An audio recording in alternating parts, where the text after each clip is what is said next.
Hi, it's Miss Lisa from the St. Paris Public Library. Welcome back to our cooking class for summer reading 2022. Today we're going to make something called a chicken and sausage sheet pan. Now you can do this on an open flame or you can do it on a grill, okay? But you do need a larger sheet pan. I'm going to use this old cake pan that I'm not worried about getting burnt or blackened on the bottom. But either way, it would all wash off. So I'm going to use this bigger pan, okay? You are going to need some chicken. I have some chicken tenderloin strips that I'm going to use. You also need some sausage. I purchased turkey sausage because we don't eat beef or pork. We only eat birds and fish. That's what we eat here. So in your packet, if you're getting the food packet, you're going to have turkey sausage and chicken strips. You also need some peppers. I didn't get any green peppers because green peppers can be kind of overpowering in their flavor, and I wanted this to be a little bit different flavored dish, so I have orange, yellow, and red peppers that I have cut into chunks. I de-seeded them and cut them into chunks, and I have one of each pepper in there. I also have one small sweet onion. You can use a regular onion if that's what you have available to you, but if you're getting the food packet, I gave you a sweet onion because that's what I cook with. So we're going to use a sweet onion. You also need some mushrooms. Now, the recipe called for 5 or 6 sliced mushrooms. We like mushrooms, so I'm going to use 8 in mine because I want more mushrooms in mine. We'll put more mushrooms and less meat in ours. And if you are making this a meatless dish, feel free to add other vegetables. You could add things like zucchini. You could slice up some zucchini and put it in there. Now, if you're going to use zucchini or something that's going to cook up soft, I suggest that you chunk it so that it's a little bit thicker so it doesn't cook as fast as everything else, because these peppers will take quite a while to cook in the pan.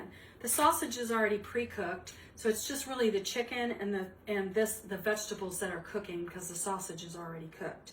So I'm gonna dice up these mushrooms. Now, if you have people in your house that don't like mushrooms, you don't want to slice them small. You want to make them bigger so they can pick them out. All right. So I'm just gonna probably cut mine into chunks like that. We use mushrooms as a meat substitute quite often in a lot of different foods, like beef stew and things like that. We don't put any meat in there. I do put beef flavoring in it and beef stock, but it's all fat-free and cholesterol-free, so it's not like eating beef. So I will put mushrooms in mine to substitute for the chunks of meat, and I chunk it up and then I just cook it in there. Sometimes you can't even tell. These are portobello mushrooms. You can use the white button mushrooms if you want, or whatever mushrooms you prefer. I don't like a really strong mushroom like a shiitake mushroom because they're kind of strong for me. So I kind of prefer a milder mushroom, and the portobellos kind of fit the bill while adding a little bit more nutrition than the white button mushrooms. Okay, so I have my mushrooms chopped up, and I'm just going to put them right on top of these peppers right here because they're all going into the pan together, so it doesn't really matter. Okay, I'm going to cut my chicken last because chicken has lots of bacteria, so we don't want to contaminate all of our stuff before we start cooking our other stuff. So I'm just going to open my sausage.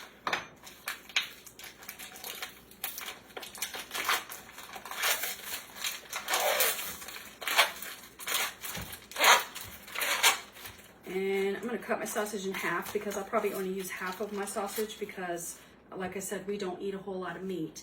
Now, you can cut your sausage down lengthwise and then cut it so it's smaller pieces if you have younger children and you're concerned about choking. I just have adults here, so I'm not worried about that. So I'm going to cut mine into slices like this. Because they are already cooked, I'm going to cut them just a little bit thicker. That's probably like a ½ an inch thick or something like that. Just because they'll be able to cook a little bit longer with the chicken without getting overcooked. Not that you really can overcook that, but whatever. Anyway, all right, so there's my sausage. So I'm gonna put that in there with the onions. Then I'm gonna take my chicken, lay it on here, and we're gonna cut it down lengthwise. Your chicken is gonna chunk, okay? You wanna make sure that you cut your chicken all about the same size. Pull any tendons or skin or anything like that that's on there, because obviously you don't want that in your food, okay? So just cut it that way in about 1/2 inch chunks or something like that. I don't want it too thick because I don't want to have to cook it a long time.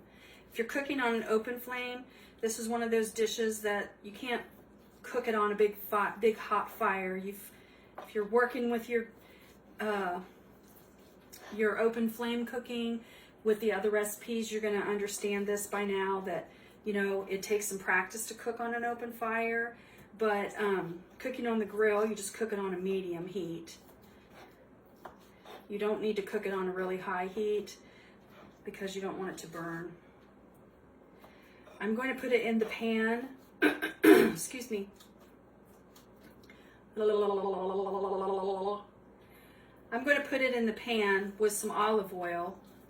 Olive oil is a high heat cooking oil, so if you make your pan too hot, it's going to smoke.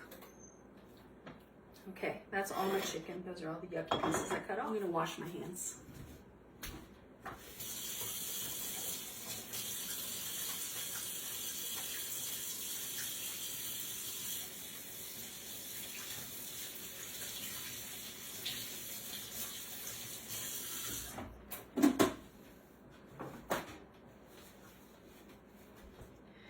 You want to make sure that you wash your hands in between handling the chicken, so you're not touching other things and contaminating the other things in your with your chicken, yucky chicken hands. Okay, so I'm just gonna take the olive oil. I'm gonna pour some in there, a good bit, so I don't have to add any extra. I'm gonna add my chicken in. I'll just use my knife and the thing that I started with my chicken. I'm gonna put this in my sink because I don't want to use it on anything else until after I've washed it really good. Then I'm gonna get a spoon. I'm gonna use a metal spoon. I'm just gonna stir my chicken and coat it really good in the olive oil, like that. All right. Then I'm gonna add everything else. Just dump it right in there. This dish, all these things can be done ahead of time if you're going to go camping and take them camping, so that you're not spending your whole day cooking. Stir all the ingredients around. Each time you add a little bit, so you get some olive oil on each one of them. Then I'm going to add my mushrooms and my peppers. If you notice that your vegetables and stuff are getting a little dry, go ahead and sprinkle a little bit more olive oil on there. But really just use your spoon. Your kids can do this. They can help you cut the vegetables and stuff like that, and the meats. Be really careful if they're handling the chicken, because you don't want to get anybody sick while you're camping. All right, that looks delicious. Okie dokie.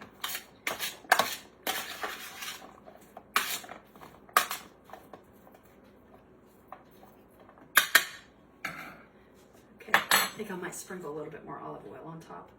Just drizzle, do a little drizzle. There we go. That should be good. All right, now we're gonna add some spices. Okay, we're gonna add some spices that we like to eat.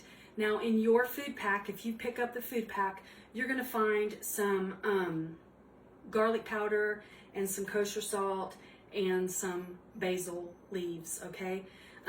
But I'm gonna add some cayenne pepper because we like a little spice, and probably a little bit of regular pepper. So I'm just going to take my sprinkle top, sprinkle it on the top. I'm not going to mix it in until I add all the spices on there. I'm going to add my kosher salt, maybe just a pretty good pinch size.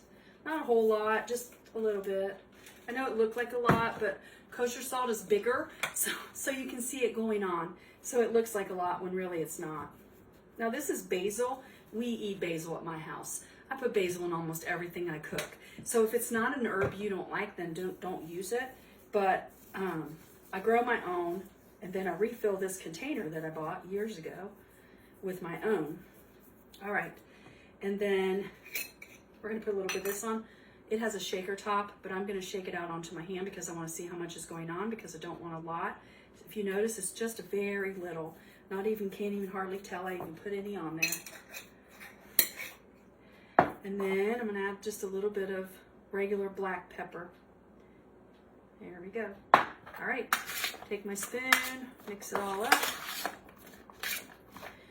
While I'm doing this, I'm heating up my barbecue grill. I'm gonna put it on a medium heat to get started. Ooh, it smells good. All right. Here's what it looks like in my pan, all right? So we are gonna take some aluminum foil. Because we're cooking it on the grill and we're not cooking the foil directly on the fire, you can just use standard regular aluminum foil. You don't have to use that heavy duty cooking foil. Just use the regular thing. Then just cover the top. None of the foil is touching the food. It's basically just a lid for the top of your pan, okay? So we're gonna move out to the grill and we're gonna get it started. Okay, we preheated the barbecue grill. We've covered our pan with the foil. So we're gonna pop it into the grill. We're gonna put it on the grill in the center and close the lid. I've turned it down a little bit to like a medium-low heat. I'll come back and check it in a little while and make sure it's not burning in the pan. Okay, I've already opened it and checked it once, but I need to make sure that you use your pot holder because it's going to be hot. Hold it closer to me so the heat from the grill won't burn me. I'm going to take off my foil lid. I don't know if you can see it or not, but it's pretty hot. It smells really good.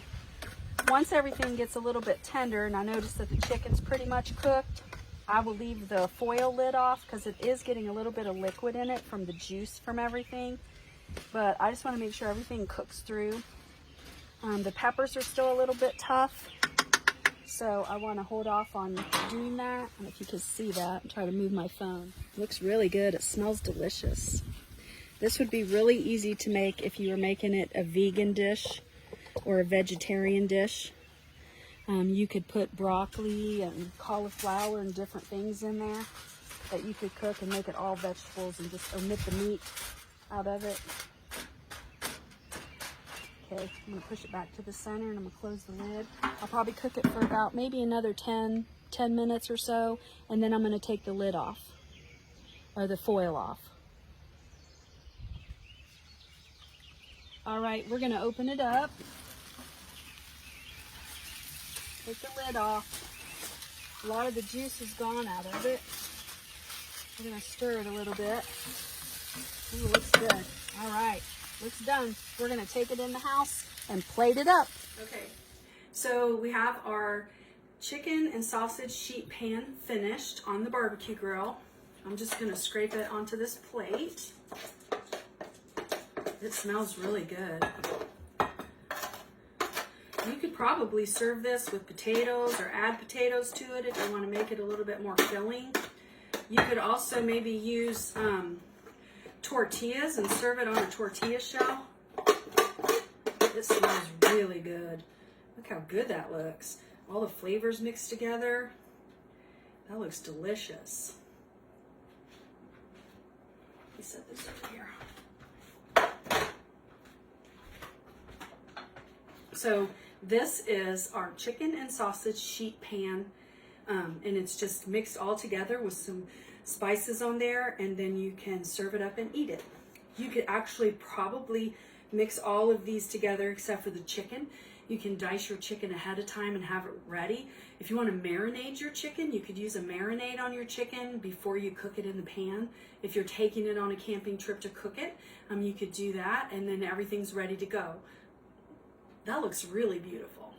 Well, bon appetit. I'll see you next week.